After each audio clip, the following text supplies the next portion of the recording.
A 1.5 meter tall boy is standing at some distance from a 30-meter tall building. The angle of elevation from his eyes to the top of the building increase from 30 degree to 60 degree as he walks towards the building. Find the distance he walks towards the building. आपके पास 1.5 metre लंबा एक लड़का है जो कि एक 30 metre ऊंची building के सामने खड़ा हुआ है। वह बिल्डिंग के टॉप की तरफ देखता है। पहले तो आपके पास थीटा होता है 30 डिग्री।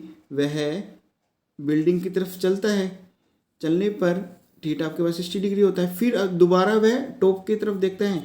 तो आपने बताना है कि जितनी दूरी उसने तय की है वह कितनी होगी, जो कि वह एक पॉइंट से दूसरे पॉइंट तक गया, यानी कि 30 डिग्री से 60 डिग्री तक गया है।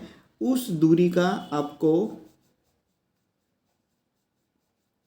नाप के या क्वेश्चन में आपको उसको निकाल के बताना है। तो क्वेश्चन को स्टार्ट करते हैं। सबसे पहले बना लेते हैं एक लड़का।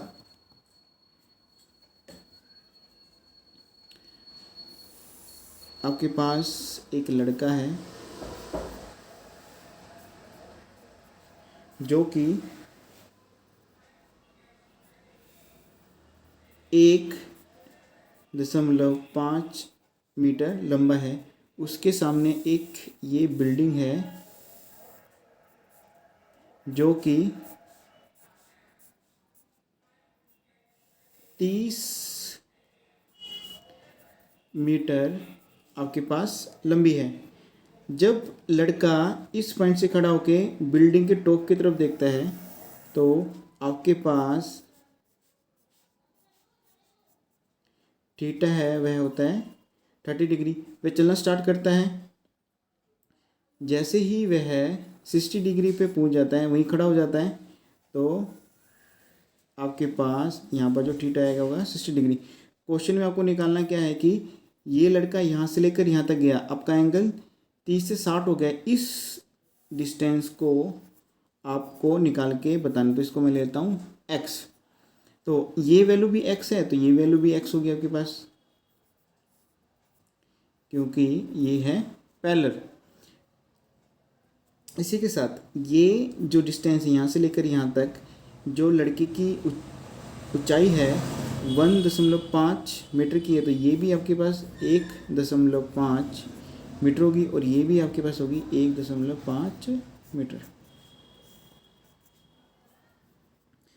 साथ ही साथ अगर मैं बात करूं इस डिस्टेंस की, तो यहाँ से लेकर यहाँ तक आपके पास 1.5 मीटर है। तो ये जो डिस्टेंस होगा ये आपके पास हो जाएगा, 30 में से माइनस कर दूंगा 1.5 मीटर को, तो आपके पास हो जाएगा 28.5 मीटर। तो आपने जो क्वेश्चन निकालना है इस x की वैल्यू निकाल के बतानी है। तो आसानी के लिए बता देता हूँ, आपने इस नीचे वाले पोर्शन के ऊपर ध्यान नहीं देना है। आपने ध्यान देना है यहाँ पर a, ये b पॉइंट है और ये मेरे पास c पॉइंट है और ये मेरे पास है d पॉइंट है। आपने इस पोर्शन के ऊपर ध्यान देना है और आपने इस x की वैल्यू निकाल के बतानी है। तो सबसे पहले हम बात कर लेते हैं थीटा, और ये 90 डिग्री है आपके पास। तो इन दोनों के बीच में आपके पास बेस होता है, यानी कि ये पूरी जो वैल्यू है b से लेकर d बेस है और b से लेकर c बेस है। तो मैं आसानी के लिए यहाँ पर लिख देता हूँ कि ये मेरे पास है बेस। थीटा के सामने हमेशा आपके पास होता है परपेंडिकुलर। तो ये जो डिस्टेंस है आपके पास परपेंडिकुलर है, यहाँ मैं लिख देता हूँ परपेंडिकुलर। 90 डिग्री के सामने आपके पास हाइपोटेन्यूस है, यानी कि a से d भी हाइपोटेन्यूस है और a से c भी आपके पास हाइपोटेन्यूस है। तो मुझे इस x की वैल्यू निकालनी है, वो मेरे पास आ जाएगी right angle triangle A B D से। तो यहाँ पर फॉर्मूला लिख दूंगा, पंडित बद्री प्रसाद हर बोले सोना चांदी तोले, चंडीगढ़ से Chennai, sin cos tan cosec sec, और ये मेरे पास आ जाएगा कोट। मुझे रिलेशन देखना है परपेंडिकुलर और बेस में। परपेंडिकुलर और बेस में आपके पास है टेन थीटा और कोट थीटा।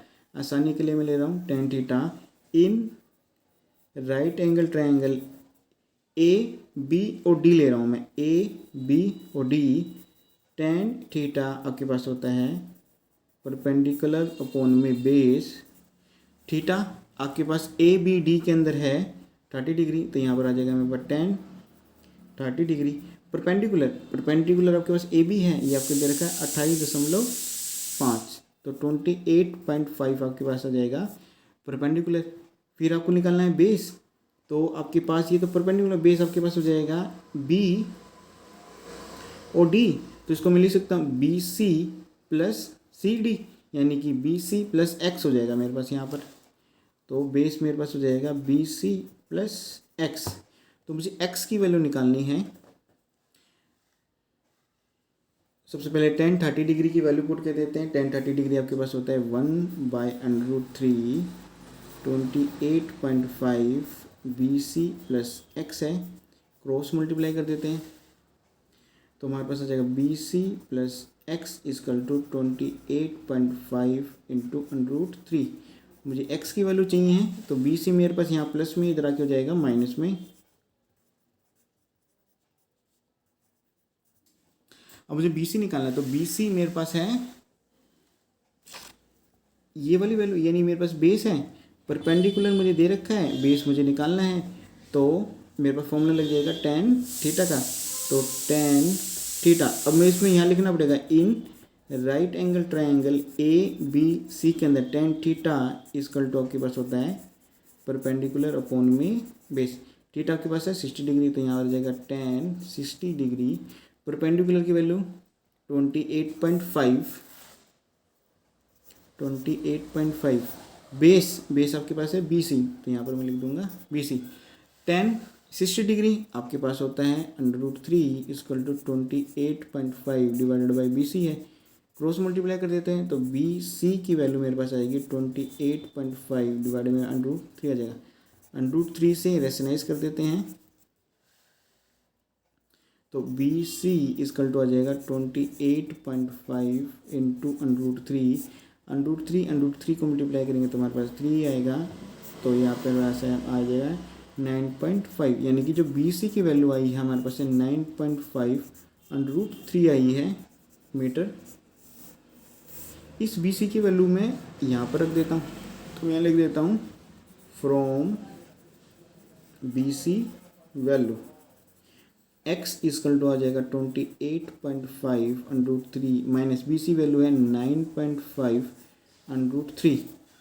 सोल्व कर लेते हैं। √3 आपके पास कॉमन है, आपके पास माइनस होंगे सिर्फ 28.5 माइनस 9.5, तो ये मेरे पास क्या है 19 √3 आपके पास साथ में है, तो आपके पास आ जाएगा आंसर। तो मैं अपना मेन आंसर लिख सकता हूँ अब, the distance he walked towards the building आपके पास आएगा 19 √3 मीटर। यही है आपका आंसर।